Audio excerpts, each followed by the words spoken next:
Call చేసావు? పడుకున్నావా? లేదు, పానీపూరి తింటున్నాను. నీకు కూడా ప్లేట్ చెప్పమంటావా? అర్ధరాత్రి ఫోన్ చేసి పడుకున్నాడా లేదా అని అడుగుతావేంట్రా ఎదవా? అది కాదు, తను నిన్నటి నుంచి నా కాల్ కూడా ఆన్సర్ చేయట్లేదు. రేపటి నుంచి నేను కూడా అదే చేస్తా.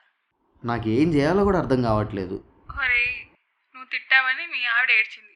పండక్కి పుట్టింటికి వెళ్ళిపోయిందని నువ్వు ఏడుస్తున్నావు.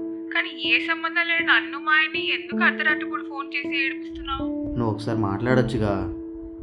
మీ మొగుడు పిల్లల మధ్యలో మేము ఎందుకు ఇన్వాల్వ్ అవుతాంరా? అంటే ఇప్పుడు ఏంటి, నాకు కనీసం ఈ హెల్ప్ కూడా చేయనంటావు, అంతేనా?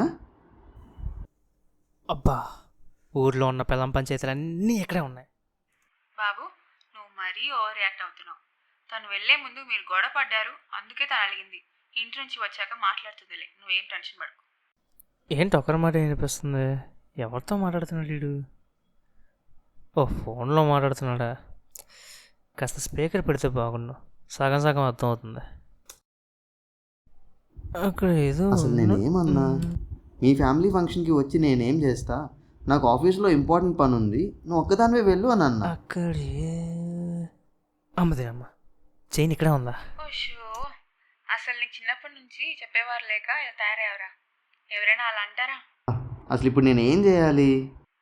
అయినా అసలు నువ్వు మార్నింగ్ అన్నావు కదా, ఈరోజు కూడా మాట్లాడకపోతే ఒక గిఫ్ట్ కొని ఈవినింగ్కి వాళ్ళ ఊరు వెళ్ళి సర్ప్రైజ్ చేస్తా అని.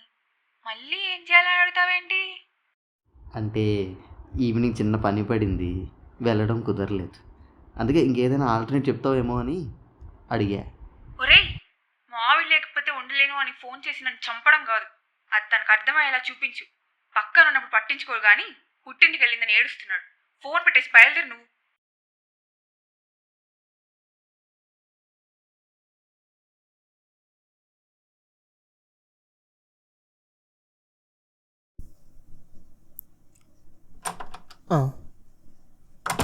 ఈడిల్ పెట్టున్నాడు. నీ మీరు ముందు బయటికి రండి. వీడెవడు మన అబ్బాయి ఇంట్లో? మాటలు వినిపిస్తున్నా, మనుషులు కనిపించట్లేదేంటి? హస్బెండ్ వీడికి మనం కనిపిస్తున్నామంటావా? లేదు, కనిపిస్తుంది.